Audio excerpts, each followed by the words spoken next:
জানো মা, আজ অন্নপূর্ণা দিদিকে দেখতে এসেছিল। আমি গিয়ে যেই অন্নপূর্ণা দিদির চোখের দিকে তাকালাম, তখনই দেখছি সেই মেলার মাঠ। শিবের বিয়ে হয়নি বলে সব ছাড়খাড় হয়ে গেছিল না মা, তার মানে কি অন্নপূর্ণা দিদির বিয়েটাও হবে না? লোকনাথ, তুই জানিস তো একটা আস্ত পাগল। কার মেয়ের কোথায় বিয়ে হবে সেসব জেনে তোর কি? সত্যি তো, তোর সব ব্যাপারে আগ বাড়িয়ে কথা বলার আর চিন্তা করার কি আছে রে? আরে বাবা, তার তো বাবা মা রয়েছেন, বাড়ির বড়রা রয়েছে, তারা চিন্তা করবেন তার জন্য। না গো মা, কেউ চিন্তা করেও কিচ্ছু করতে পারবে না। সবকিছু তো লেখা আছে আকাশের ওই গ্রহ নক্ষত্রে। আমাদের জন্ম, মৃত্যু, বিবাহ সব তো ওরাই ঠিক করে দেয় গো।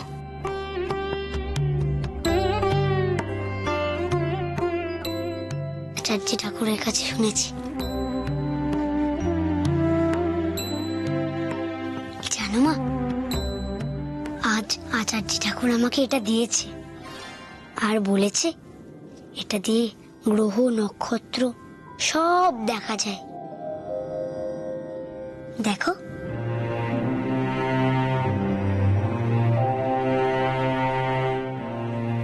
কই কই কই, দেখি দেখি দেখি, চল তোদের আমি দেখাচ্ছি। চল। দিদি আয়, বস। বল কি হয়েছে? কাল তোর বর আসবে, দেখবি তোকে ঠিক পছন্দ হবে। এই চুপ, বেশি পাকা পাকা কথা না, নিজে পড়।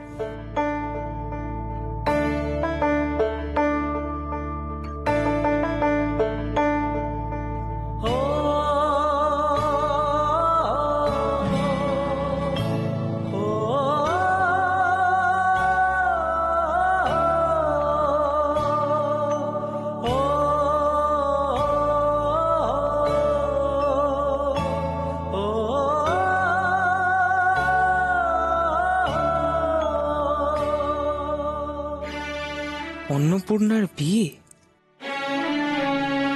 আপনার কলসির সব জলই তো পড়ে গেল, আমি এনে দিই? এমা, না না, ছি ছি, আপনি কেন আনতে যাবেন?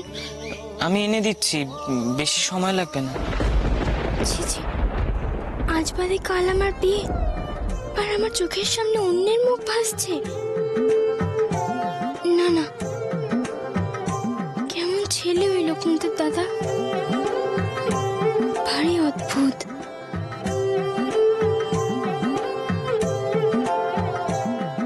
মহা মুশকিল তো, কার কোথায় বিয়ে সেসব নিয়ে আমি চিন্তা কেন করব? আমার কি?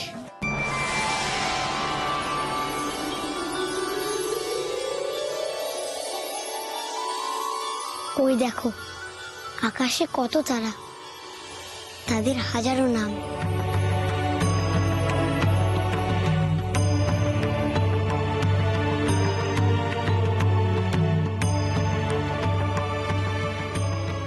হবে না?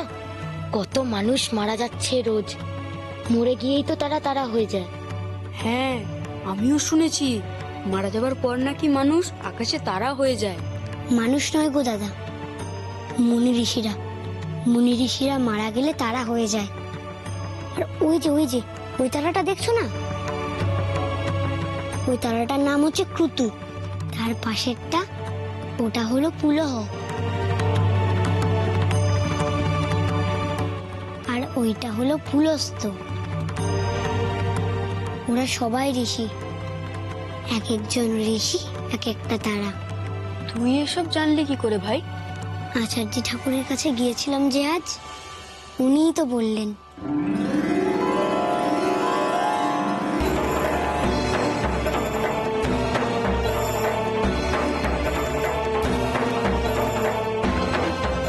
ওই দেখো দাদা, একটা তারা খসে পড়ে গেল। জানিস ভাই, বাবা বলে নাকি তারা খসা খুব বাজে, অশুভ ইঙ্গিত। কেন দাদা, তারা খসলে কি হয়?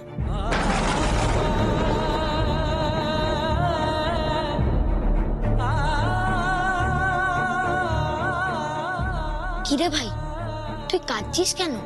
এই যে সে যে চলে গেল। তোর আবার কি হলো? কি বলছো কি? প্রসন্ন ছেলে নেই? বলছি ঠিক শুনেছো তো? কোথাও কিছু ভুল হচ্ছে না তো? না ঠাকুর মশাই, কাল রাতেই কর্তাবাবু ছোটবাবুকে ভোর রাত্রে বেরোতে বলেছিলেন, কিন্তু ছোটবাবু শোনেননি।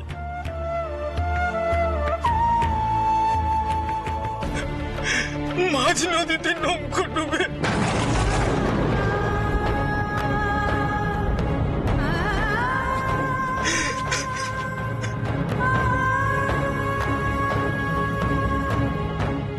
তাই তো কর্তাবাবু আপনাদের খবরটা দিতে বললেন।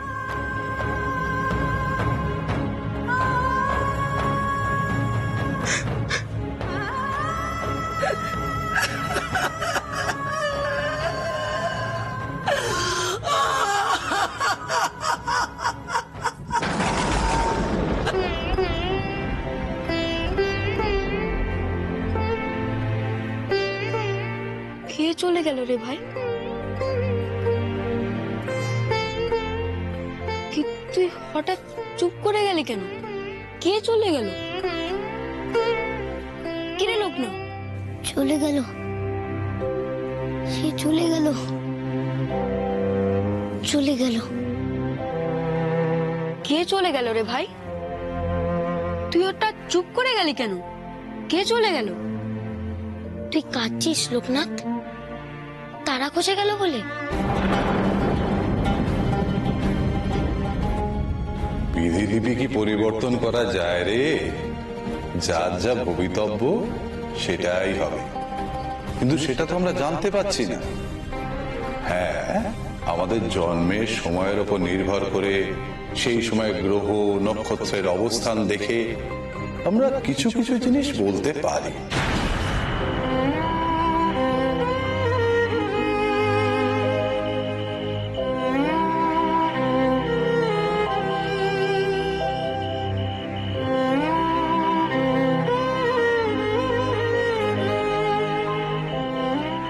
লোকনাথ, এই লোকনাথ, কি হয়েছে রে? দেখো না বাবা, একটা তারা খোসা দেখে বলছে শুধু কে চলে গেল, আর শুধু কেঁদে যাচ্ছে। কিন্তু কে চলে গেল কিছুতেই বলছে না। দেখো না বাবা। লোকনাথ, এই লোকনাথ, কে চলে গেল রে বাবা? সে এসেছিল, সে চলে গেল, অনেক দূরে চলে গেল। এই লোকনাথ, লোকনাথ, কি হয়েছে? খুলে বল আমাকে। বাবা, মানুষ মরে যাওয়ার পর কি সত্যি সত্যি আকাশে তারা হয়ে যায়? তা তো জানি না রে, কিন্তু তুই এই ভর সন্ধ্যাবেলা এইসব ভাবছিস কেন?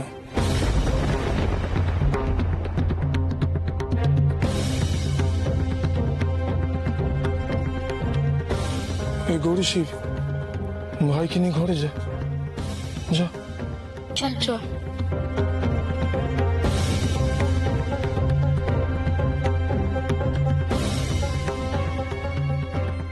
কি হলো হঠাৎ? লোকনাথ এমন কথা কেন বলল? তবে কি সত্যি কোনো অশুভ ইঙ্গিত দিল? কেউ কি সত্যি এই পৃথিবী ছেড়ে চলে গেল? আমি জানতাম কোনো না কোনো অঘটন ঠিক ঘটবেই। দেখেছো দাদা কি ঘটলো? এটা করে আমার কি হলো গো? ওগো ওগো শুনছো? আমাদের কি হলো গো বলো দেখিনি। ওরে ওরে তুই কেন বললি না? তোর কি একটা দড়ি কষিও জোটে না? এদিকে আয়, এদিকে আয়, মর মর, তুই ডুবে মর। এ ভগবান, আমাদের কি হলো গো? ও দাদা, ও দাদা, এবার আমরা গ্রামে কি করে ফিরবো গো? কি মুখ নিয়ে ফিরবো? শান্ত হ শোভা। ওরা যে আমাদের এক্ষুনি করে দেবে গো। ঠাকুরজি শোনো। ও ঠাকুরজি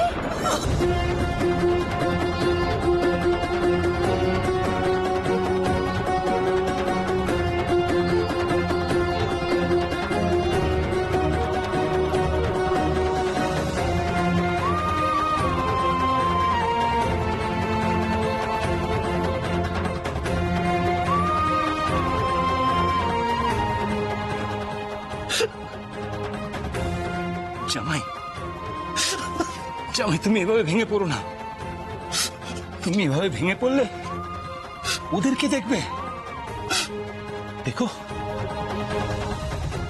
দেখো আমাদের মা অন্নপূর্ণার ঠিক কি হয়েছে গো?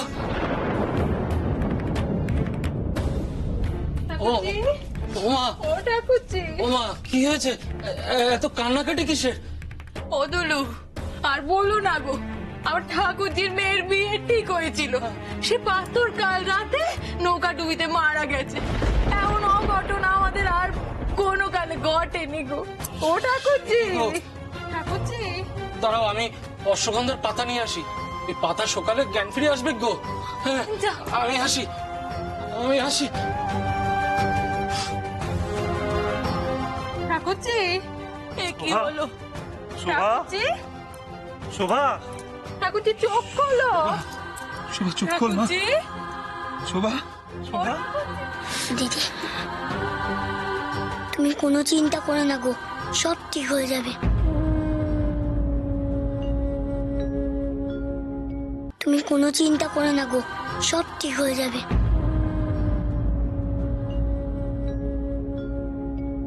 কি আর ঠিক হবে বল, সবই তো শেষ হয়ে গেছে। আমি আমি মরে গেলে সব ঝামেলা চুকে যাবে। চড়ে বিশ্ব চ। আমাকেও নিয়ে চলো বাবা, আমাকেও নিয়ে চলো নন্দগোপালের কাছে। না রে বাবা, পেন্না ভাই, ঠাকুর মশাই, পেন্না মা ঠাকুরন। কি রে দুলু? আসলে আপনার অশ্বগন্ধা গাছের দুটো পাতা নিতে এলাম, বড় দরকার পড়ে গেছে ঠাকুর মশাই। কেন দুলু? কার আবার কি হলো? আর বলবেন না মা ঠাকুরন, ওই যে বলরাম ঠাকুরের ভাগ্নি আছে, যার সাথে ওর বিয়ে ঠিক হয়েছিল না, তো ছেলেটা মারা গেছে।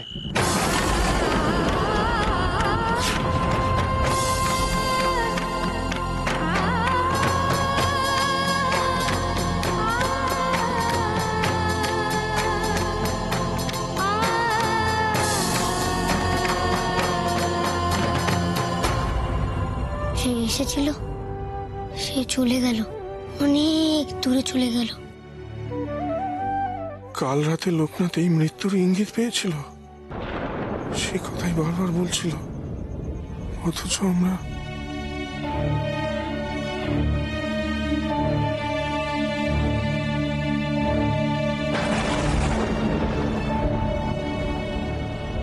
সত্যি সত্যি সে চলে গেল, সত্যিই চলে গেল। দুলু, কি হয়েছিল রে, কিছু জানিস? শুনলুম মেয়ে নাকি মাঙ্গলিক বটে। তাই বিয়ের কথা ঠিক হতে হতেই ছেলেটা মারা গেল। এদিকে খবর আসতে না আসতেই মেয়ের মাথা একেবারে মুচ্ছা গেছে। তাই এলো, এই পাতা দুটো নিয়ে গিয়ে দেখি যদি জ্ঞানটা ফেরে। আমি আসি ঠাকুর মশাই, মা ঠাকুরন, আমি আসি। কেন এমন হলো ঠাকুর? যেতে যে খুব কষ্ট পাচ্ছে। আমাকে আমাকে এক্ষুনি ওখানে যেতে হবে, এক্ষুনি যেতে হবে। লোকনাথ, লোকনাথ যাস না। দেখলেন তো, ছেলেটা আবার বেরিয়ে গেল দৌড়ে। ওকে যেতে দাও কমলা, যেতে দাও। ওরা আমাদের প্রতিবেশী, আমাদের ওখানে যাওয়া প্রয়োজন। আমার মনে হয় আপনারাও যান। কি জানি, লোকনাথ যদি আবার কিছু বলে বসে তাহলে তো। হ্যাঁ হ্যাঁ হ্যাঁ, বিশ্ব চ বাবা, চ।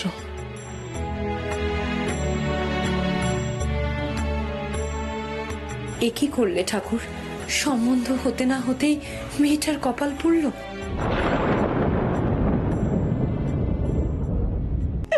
এখন আমি এই মেয়েকে নিয়ে আমি কোথায় যাব গো?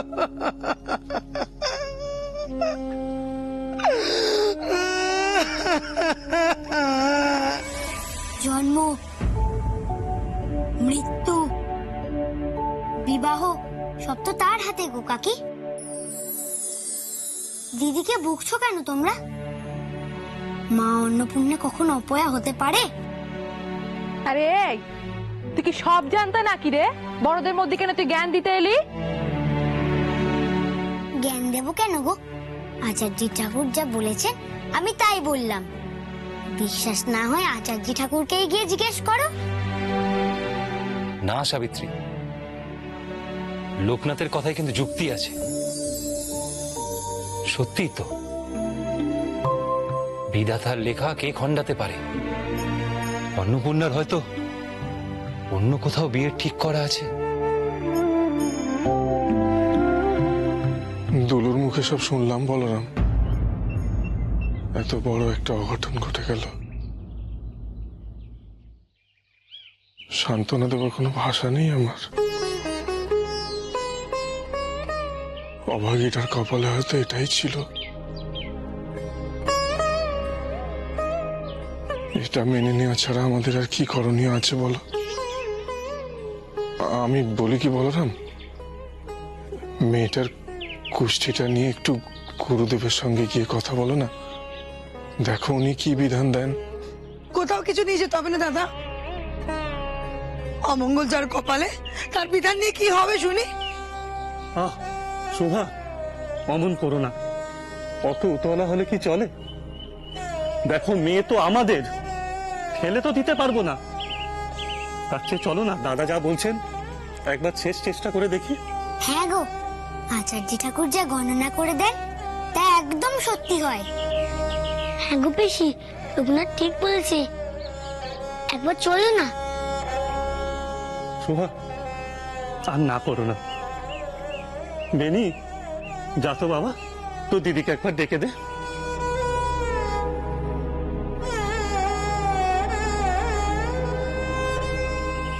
দিদি, দিদি তো ঘরের ভেতরে নেই।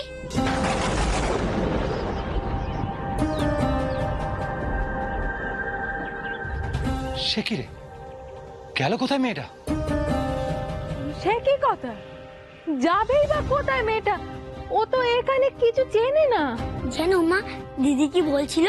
কি বলেছিল? জানিস ভাই, আমি সত্যিই খুব অপয়া।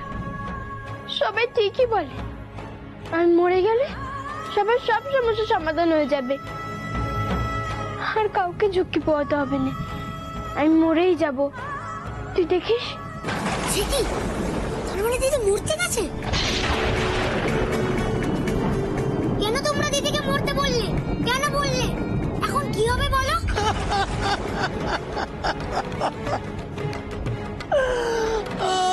অন্নপূর্ণা রে, মা আমার কোথায় গেলি মা? ফিরে আয়। অন্ন, অন্ন রে। মুখ পুড়ে এই জন্য তোর বিয়ে হয় না বুঝলি? একে তো মাঙ্গলিক, তার মধ্যে যদি এইরকম চলাচ্ছিলি হয় তোকে কে বিয়ে করবে? আমি সত্যি সত্যি খুব অপয়া ঠাকুর। কেন তুমি আমার এত বড় সর্বনাশ করলে? কি দোষ করেছি আমি? আমার জন্য বাবা মা সমাজে মুখ দেখাতে পারে না। বিয়ে পাকা হতে না হতেই বরকে খেলাম। কেন বাঁচিয়ে রেখেছো আমায়? কি হবে আমার বেঁচে থেকে? এমন মুখ দেখানোর থেকে মরে যাওয়াই আমার ভালো। না না না, এটা ঠিক হচ্ছে না। আমাদের এক্ষুনি ওকে খুঁজতে যাওয়া দরকার। সত্যি সত্যি, এবার আমারও কেমন ভয় লাগছে। মেয়েটা মেয়েটা একটা অঘটন না ঘটিয়ে বসে, কিন্তু কিন্তু কোথায় গেল মেয়েটা? আমি জানি অন্নপূর্ণা দিদি কোথায় গেছে।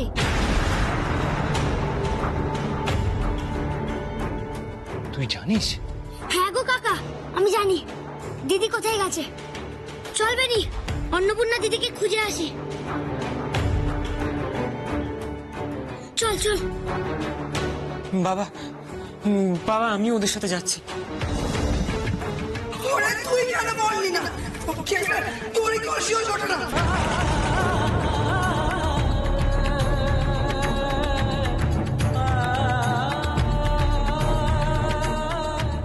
মাগো, আমায় ক্ষমা করো, আমায় ক্ষমা করো বাবা।